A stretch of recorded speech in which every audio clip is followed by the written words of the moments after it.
So here's the process if you are unfamiliar, and obviously Pedro said we now have a micro-credential offered through the Mental Health Academy that really teaches this, and there's lots of physical application videos that you can actually practice. But just to walk through this today, so typically we don't actually do the EFT tapping process unless there is something we're trying to reduce. So it tends to be a negative emotional state. Think about stress, think about anxiety. It tends to be something we're trying to reduce. The exposure element in EFT is very much about being mindful to how you presently feel. So that statement there, you know, even though I feel really stressed about, and obviously you would insert what's currently going on, we accept that that's how we currently feel. So the acceptance statement in EFT is very much about acknowledging this is what's happening. Of course, it is the tapping process that actually helps us shift that. So we're not just walking around saying, I feel really stressed and hoping that might go away, because we do have research that shows the tapping on the acupuncture points does give us the outcome of reducing that. When people are self-applying the technique, we tend to use a subjective unit of distress scale, so 0 to 10. Obviously, 10 is the most distress, the highest level, and that's subjective. So that can be, you know, somebody's internal guess or just what they think, and that's their measurement to actually self-apply in the moment and just notice if there's a difference. Obviously, in clinical trial research, we do lots of other things. So we'll do validated self-report measures and also biological measurements. And then, of course, we do the tapping. So if I just show you, the side of the hand is where we say the statement. And normally that's about just tuning in. So if someone's got some distressed feeling, or if they want to talk about something in therapy that had happened a week ago, that's the process to start to say that sentence and tune in. So is stress the right word? Is overwhelm the right word? Is there a physical sensation of, you know, anxiety in the chest? That's where that statement gets said. And it's very specific. So it's, even though I have, you know, this feeling of tightness in my chest about what happened last week in that meeting, I accept this is how I feel. So tend to say that 3 times if we're leading someone. And again, it's just about getting the words right. When we do the 8 acupressure points and we're walking through like the image, that is just a short reminder phrase, and it tends to be the feeling. So it might be, you know, this stress. And obviously I'm thinking about what happened last week that still makes me feel that response, or tightness in my chest. So it's whatever is the current thing that you're trying to shift. So that one round of tapping might take 20 to 30 seconds, but we may repeat that, you know, 5, 6, 10 times. And if another thought comes to mind, a different feeling presents itself, we just turn our attention to those things as well. Of course, if it's being applied to something in the past, then it may be a process of slowly walking through the memory or the event of what happened and different things that arose during that. With anxiety, which we're talking about today, it can often be used in future events. So we know with anxiety sufferers, they'll often worry and ruminate about things that haven't happened yet. So tapping can be used in that same scenario where it's like, well, tell me, what is it that you're worrying about you think may happen? And we can apply the same process to that. So future, past, current moment, whatever is actually happening.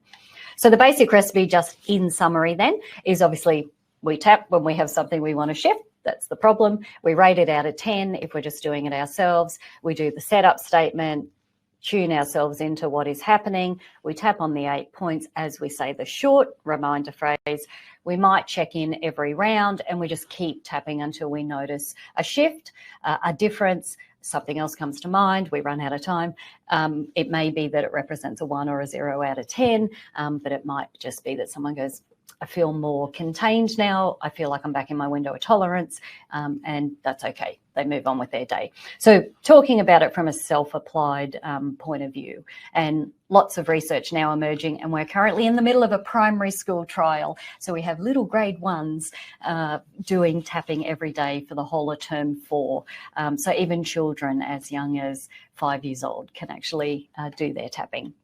So a little bit just generally about how does this work, and obviously all the research papers belong to these areas. Harvard University initially did a 10-year study some years ago now where they looked at stimulation of acupuncture points with imaging, so MRIs, PET scans, things like that, where they actually looked at what happens when you stimulate what we see on those kind of acupuncture charts, and found that it had a deactivating signal or effect on the amygdala, the stress center. So whether or not it was tapping or whether or not it was using a needle, there was some deactivating signal. Lots of other research has been done since that, particularly for tapping, amygdala as well as other memory areas and even prefrontal cortex, shows that whether it deactivates or actually activates is based on the words that we say. So here at Bond, we have run 2 clinical trials for major depression.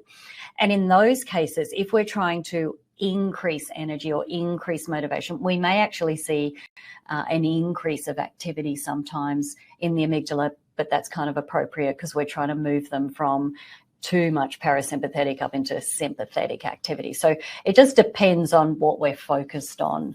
The primovascular system, which I am going to talk a little bit more about today, which has really only just come to light in the last sort of 5 odd years, was research from the 1960s. So the 1960s was the first time that that meridian system that you see on the acupuncture charts, which was always thought to be an energy-based system, in the 1960s started to be researched in Korea, and one particular study found that it may well have been a concrete duct or vascular system, and it was physical. That study attempted to be replicated quite a few times, and we didn't have the imaging scans we obviously have now, and it kind of just went quiet in the research because it couldn't be replicated. Fast forward to 2002, again, Korean researchers resurrected that 1960 research and said, we've got better imaging, let's go have a look at that again. Indeed found in animal studies and then humans that meridian energy system, which has always been a block to things like EFT or even acupuncture being accepted, was actually physical, that it isn't an energy system at all, even if you want to think of it like that, it's physical. And 2020, more studies had emerged that showed tracer dyes being injected into the primovascular system, coagulated in a density point at those known acupuncture points on the charts, and we could actually see them in the body. So it is important to tap on that, and the correspondence of the charts to the tracer dyes being injected was 80 to 90% of where they were identified in the body. So that's very exciting. I'm actually going to show you some slides of that, so I'll give you a heads up warning before they come up. Lots of biomarker studies that have been done in the last decade, of which I have done some of those. Cortisol testing to measure different levels of that stress hormone, DNA changes, EEG. Vagal tone I've most recently measured. So I have worked with Stephen Porges' team in the US, obviously polyvagal theory. MRIs, I've run 2 of those here in Australia as well.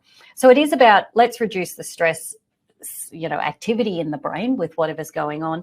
And then we might actually find we get other outcomes in other areas of life. So that could be quality of life. It could be, obviously anxiety, stress, depression, symptomology. It might be decision-making, that kind of thing. Dismantling studies. So before the primovascular system information was more definitive, dismantling studies were occurring around the world to sort of pull apart what was happening in the EFT technique. So is it the words that we're saying? Is it that I'm focusing on what's happening for me and that's making a change? Is it tapping on the body anywhere is doing something somatically, but really the acupuncture point isn't needed as long as there's some sort of physical activity? Is it just the focus on the breathing? So all of those, and there were 8 dismantling studies last time I had a look, that had a look at all different comparisons there, including sham or unidentified acupuncture points. Ultimately, all of the studies do show that sham acupoints don't result in any significant change, and the EFT process of whatever it was being applied for in those studies was the one that got the significant outcomes, and I mean statistically significant. So here's a little bit about what I was talking about. So we now have more advanced methods. We've got the ability to stain this primovascular system. The research has still been coming out of Korea, but it does show that it integrates the whole systems and it runs through the body: cardiovascular, nervous, immune system, and hormone system. And it's a physical system. So I have 3 slides coming up that are surgery images that have obviously been published in journal articles. If you are queasy and you don't like those kind of images, please close your eyes now and I will tell you when to open them again. So here's one that's black and white, so it's probably not as bad. You can see obviously just wrapped around a capillary there. You can see that primovascular system. The next 2 are in colour. So this is one in surgery that shows a stain, and you can see how minute it is. And then the last one here shows, and I do have more of these, shows again within surgery just how minute, but the fact that it is actually a physical system in the body. It's made my life a little bit easier as a researcher. So you can open your eyes if you did close them just for the surgery slide. So we're back. So a little bit more just rounding out, because we're going to get into the anxiety research that's been done. So depending on what we're saying, am I trying to activate something here because I'm feeling lethargic or depressed or unmotivated? That's going to send a different signal to my amygdala than if I'm trying to really down-regulate sort of heightened anxiety, panic, stress, that kind of thing. The research that has been done in acupuncture as well as tapping has looked at why it is that stimulating an acupuncture point seems to have this ability to affect those brain areas. And the term mechanicosensory transduction is used to explain how that process of tapping gets converted into piezoelectricity there that can then be sort of moved through that primovascular system, which collagen is suggested to be part of the semiconductor there, that it's able to carry that message through. So as we age, it's an interesting question people have asked me about. So does tapping still work if you have, injections that might sort of, freeze some areas of the body? We haven't done research like that, plastic surgery or scars or even collagen declining as we age. And that I don't know the answer to yet. So